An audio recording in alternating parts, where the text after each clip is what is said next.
राधे कृष्णा भक्तों, आज हम आप सभी को भगवान श्री कृष्ण के एक भक्त की प्रेम कथा सुनाते हैं। वो भगवान श्री कृष्ण से बहुत प्रेम करते थे। वो सुपच्ची जाति के थे। नीचे कुल के होने की वजह से वो बहुत डरते थे, संकोच करते थे। भगवान श्री कृष्ण से उन्हें बहुत प्रेम था। वो कृष्ण की भक्ति में मग्न रहते थे। अपनी भक्ति बहुत गुप्त रखते थे, किसी से भी कुछ नहीं बताते थे। श्री कृष्ण को प्रेम भक्त बहुत ही प्रिय थे। भगवान को जो भी सच्चे मन से भी ध्यान लगाता है, पुकारता है, अपने जीवन में वो बहुत सुख का अनुभव करता है। एक श्री कृष्ण श्री हरि ही सच्चे हैं। अपने भक्त के लिए हमेशा आते हैं। प्रेम भक्त साफ सफाई करते, झाड़ू लगाते, काम करने के बाद जो भोजन उन्हें मिलता था वो श्री कृष्ण को ध्यान करके भोग लगा के ही प्रसाद रूप में भोजन को खाते थे। यही उनकी दिनचर्या थी। आगे इस कथा का आनंद आप सब हमारे साथ लेंगे। चलो कथा को सुनाते हैं। श्री राधे। सोपात जाति का बाल्मीकि नाम का एक श्री कृष्ण का भक्त था, जो अपनी भक्ति को कभी भी प्रकट नहीं करता था, गुप्त ही रखता था और भगवान श्री कृष्ण के श्री चरणों में ध्यान लगाता था और प्रेम से उनका ध्यान किया करता था। वो कभी भी किसी से अपनी भक्ति को प्रकट नहीं करता था। सुपज बाल्मीकि भगवान के बड़े ही भक्त थे। वे अपनी भक्ति को गुप्त ही रखना चाहते थे। एक बार की बात है, धर्मपुत्र राजा युधिष्ठिर ने बड़ा भारी यज्ञ किया। उसमें इतने ऋषि महर्षि सब कोई आए, अच्छे साधु संत आए। भगवान ने कहा कि एक बात याद रखिएगा कि हम इसमें एक शंख रख रहे हैं। वो शंख कभी भी अपने आप ही बजेगा, कभी भी किसी त्रुटि हो जाने से वो शंख नहीं बजेगा। इस बात का सारे लोग ध्यान देना। संगोपात पूरा होने पर ये शंख बिना बजाए ही बजेगा। यदि नहीं बजे तो समझिए कि यज्ञ में अभी कोई त्रुटि रह गई है, यज्ञ पूरा नहीं हुआ है। वही बात हुई। तर्पण ब्राह्मण भोजन कर रहे थे। दान दक्षिणा आदि सभी कर्म विधि समेत संपन्न हो गए थे, परंतु वह शंख नहीं बजा। तब सबको बड़ी चिंता हुई कि इतने श्रम के बाद भी यज्ञ पूर्ण नहीं हुआ है। सभी लोगों ने भगवान श्री कृष्ण के पास आकर कहा कि हे प्रभु, आप कृपा करके बताइए कि यज्ञ में कौन सी कमी रह गई है। भगवान श्री कृष्ण बोले, शंख न बजने का रहस्य सुनिए। यद्यपि ऋषियों के समूह से चारों दिशाएं संपूर्ण भूमि पर भर गई हैं और सभी ने भोजन भी कर लिया है, परंतु किसी रसिक वैष्णव संत ने भोजन नहीं किया है। यदि आप लोग ये कहें कि इन ऋषियों में क्या कोई भक्त नहीं है, तो मैं ये नहीं कहूँगा।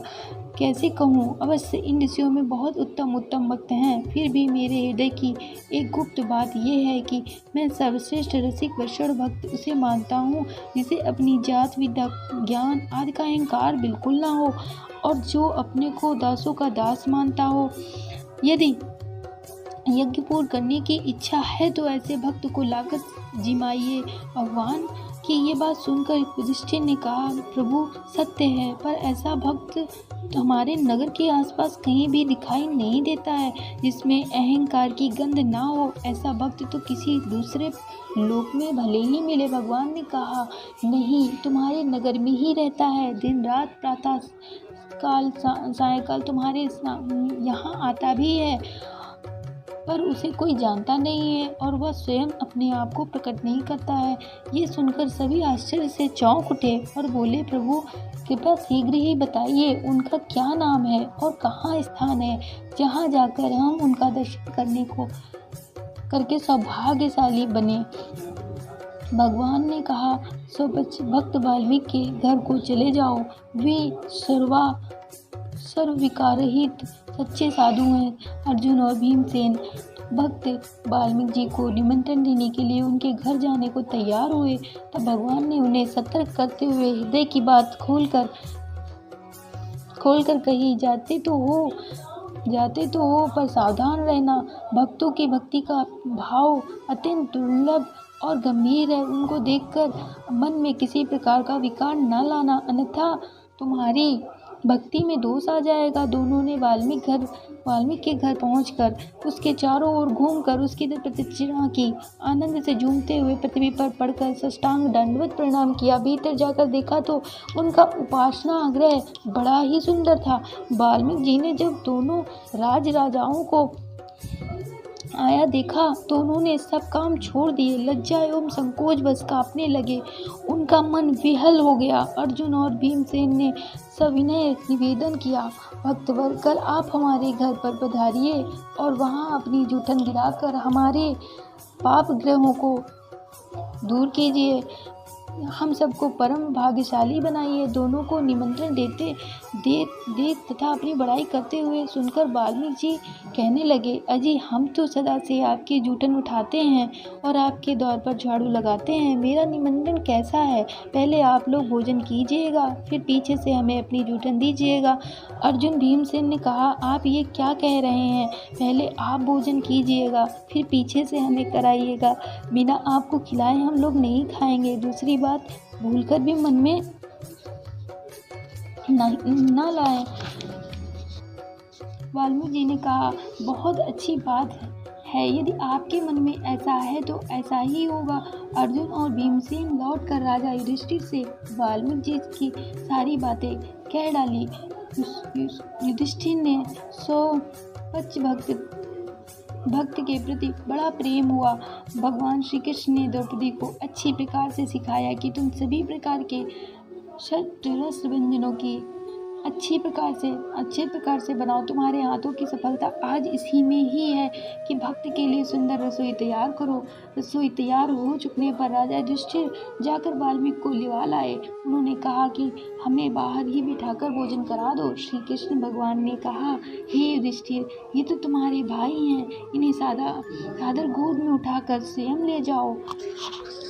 इस प्रकार उन्हें पाकशाला में लाकर बैठाया गया और उनके सामने सभी प्रकार के व्यंजन परोसे गए।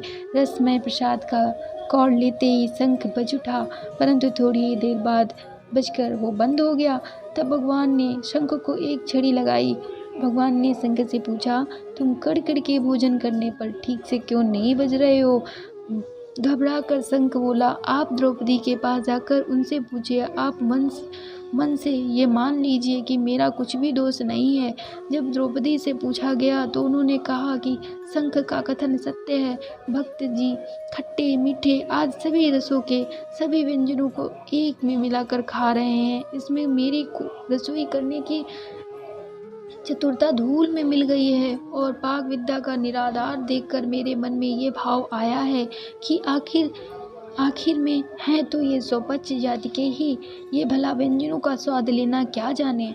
तब भगवान ने सब पदार्थों को एक में मिलाकर खाने का कारण पूछा। वाल्मीकि ने कहा कि इनका भोग तो आप पहले ही लगा चुके हैं, अतः पदार्थ बुद्धि से अलग अलग स्वाद कैसे लूं? पदार्थ तो एक के बाद दूसरे रुचिकर और अरुचिकर लगेंगे, फिर इसमें प्रसाद बुद्धि कहाँ रहेगी? मैं तो प्रसाद का सेवन कर रहा हूँ, व्यंजनों को नहीं खा रहा हूँ। ये सुनकर भक्त वाल्मीकि में द्रौपदी का अपार श्रद्धा भाव हुआ। शंख जोरों से बजने लगा, लोग भक्त की जय जयकार करने लगे। इस प्रकार यज्ञ पूर्ण हो गया।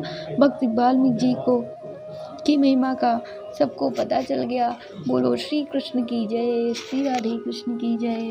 भक्तों, आपको हमारी कथा से अवश्य ही कुछ सीखने को मिला होगा। इस कथा से हमें ये समझ में आता है कि भगवान श्री कृष्ण के लिए हर भक्त प्रिय है। जात कुल नीचा ऊंचा बड़ा छोटा भगवान के लिए कुछ भी नहीं होता। भगवान को सिर्फ और सिर्फ सच्ची श्रद्धा भक्ति भाव पसंद है। इसी तरह हम सभी को जात पात को नहीं मानकर श्री भगवान को के चरणों में ध्यान लगाना चाहिए। कभी भी आप सभी भगवान को प्रेम से बुलाकर देखना, वो भक्ति की एक ही पुकार में दौड़े चले आते हैं। कभी दुखी ना होना, भगवान सदैव साथ रहते हैं। उन्हें अपने जीवन की बागडोर दे दो, सदैव प्रेम करें, भगवान सदैव आपके साथ रहेंगे। सच्चे मन से हमेशा याद करो। कोई भी परेशानी विपद संकट आए, भगवान को सच्चे हृदय से पुकारो, भगवान जी अवश्य आते हैं। और हमारा वीडियो आपको अगर पसंद आया हो, हमारी कथा से आपने कुछ सीखा हो, तो प्लीज़ हमारे वीडियो को लाइक करें एंड शेयर करें और हमारे चैनल को सब्सक्राइब करें।